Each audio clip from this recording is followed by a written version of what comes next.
question is, when the Holy Spirit speaks, what does he sound like? Whose voice do you hear when it's the Holy Spirit? That's always a good question, because in different situations, I've come to know the Holy Spirit, and I've come to know His voice.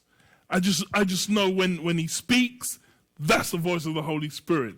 But I just want you to kind of ponder, when the Holy Spirit speaks to you, what does He sound like?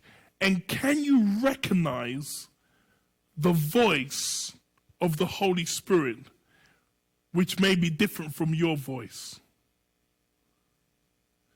And the distinction when you know this is the Holy Spirit, and know differently when this is my thoughts. Does that make sense?